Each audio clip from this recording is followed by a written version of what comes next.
Arthur C. Clarke was an inventor, undersea explorer, television series host, futurist, and a British science fiction writer. His focus as a writer was primarily science. He had taken a particular interest in space travel in the future. His fascination with space travel led him to join the British Interplanetary Society in 1934 while he was still a teenager. 10 years later, he proposed a satellite communication system that won him the Franklin Institute's Stuart Ballantine Medal. In 1946, he became chairman of the British Interplanetary Society.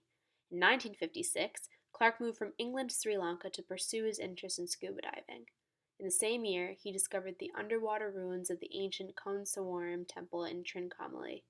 Due to his findings and contribution to the region of Sri Lanka, he was knighted and awarded their highest civil honor, the Sri Lanka Bhumania, in 2005. Later on, in the 1980s, Clarke augmented his fame by being the host of several television shows, such as Arthur C. Clarke's Mysterious World.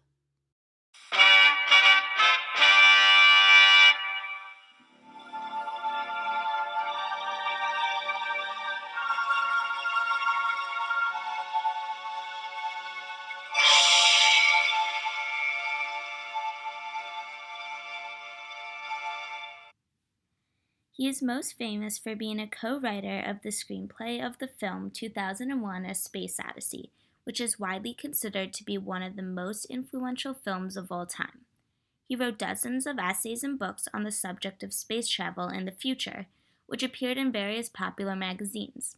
He was awarded the Kalinga Prize in 1961, which is given by the UNESCO for popularizing science. He also earned the moniker Prophet of the Space Age. His other works earned him numerous Hugo and Nebula Awards, which made him one of the towering figures of sci-fi. Clarke, Robert Heinlein, and Isaac Asimov were known as the Big Three of science fiction. His books and essays on space travel included chapters about other aspects of science and technology, such as computers. When he worked with the British Interplanetary Society, he predicted telecommunication satellites. His detailed forecasts of the satellites in 1945 came more than a decade before the first orbital rocket flight. No one can predict the future, he always maintained, but in a 1974 interview with the Australian Broadcasting Corporation, an interviewer asked how he believed the computer would change the future for the everyday person and what life would be like around 2001.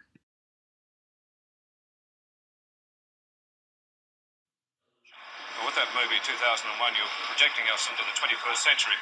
I brought along my son Jonathan, who in the year 2001 will be the same age as I am now. Maybe he will be better adjusted to this kind of world that you're trying to portray.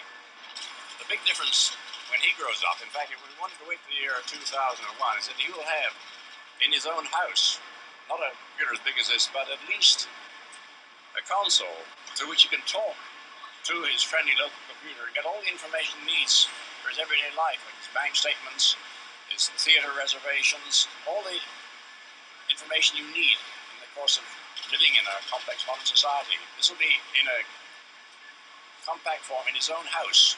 He'll have a television screen like these here and a keyboard, and he'll talk to the computer, get information from it, and he'll take it as much for granted as we take the telephone.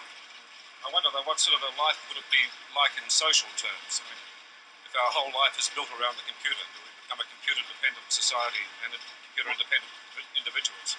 In some ways, but they'll also enrich our society because it'll make it possible for us to live really anywhere we like.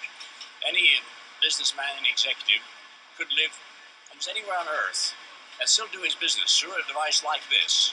And this is a wonderful thing. It means we wanted to be stuck in cities, we better live out in the country or wherever we please, and still carry on complete interaction with human beings as well as with other computers.